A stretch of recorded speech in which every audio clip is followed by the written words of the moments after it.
Welcome to the Lawless Family Court video series designed to help you learn about and navigate our incompetent and corrupt United States family court system.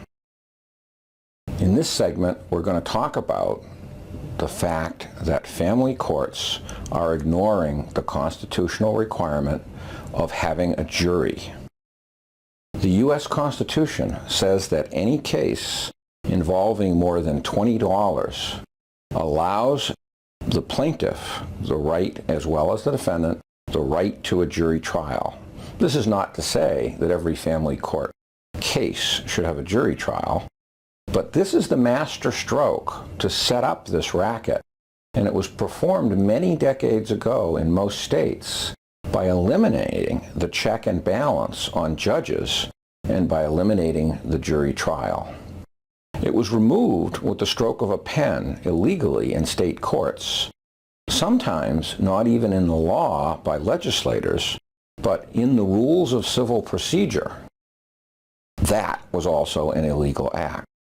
This gave them almost unlimited power over families with no real oversight at all.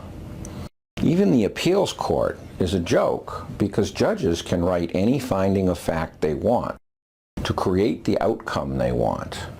An appeals court only corrects errors of law, not findings of fact, which are always considered true simply because the judge wrote them down.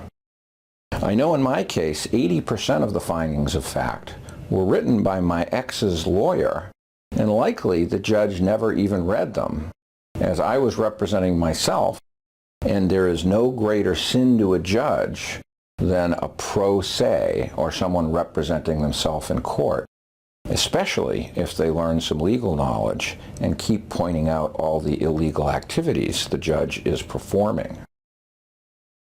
So this is all totally unconstitutional because the Constitution says that a citizen has a right to a jury trial in anything over $20. Now, we could inflation adjust that $20.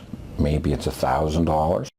But the reality is we're talking about our children, dividing all of our assets, our future income for as much as 23 years in some states, which in itself is illegal. And so we're talking about hundreds of thousands of dollars, even in an average middle-class family being at stake here. So there's no question that the Constitution requires the right to a jury trial in a family court case. Now, the layers of lies they've created to make that appear legal is they call it an equity court. We'll talk about that in a future video, but just changing the name does not wipe out your constitutional rights. After years of research, I've never found out how my state in Massachusetts just wiped out the right to a jury trial. It was simply written in the rules of civil procedure. You might have the same problem finding out how this happened, but essentially it doesn't matter. The fact is, the law of supremacy means that no state may take away a civil right of any citizen, no matter how many laws it writes. But our states are writing unconstitutional laws now all the time, and administrative agencies or state agencies are also effectively creating rules that they hold against citizens that are law when they don't have legislative powers.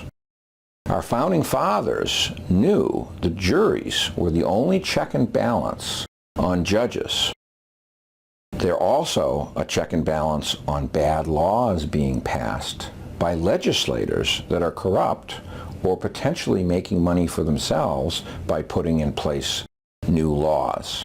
Our founders knew the court system in England had become a scam too. The court did what the king wanted, not what was legal or fair. It's one of the major reasons this country was founded and people left England and Europe in droves. This is why they also created jury nullification. We'll do a segment on that later, but briefly, jury nullification means any juror on a jury can rule someone innocent even if they violated the law if they don't believe in that law.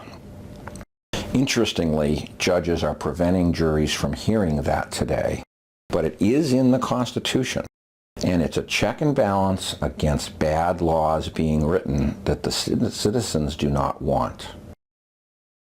The other lie that all of these people are saying to hide their illegal activities is that we operate in the best interest of children. Of course they don't. The next video segment will talk about this. Please pass the word, and you can get more information by emailing info, I-N-F-O, @divorceracket.org. I hope you'll spread the word, and I'll see you in the next video.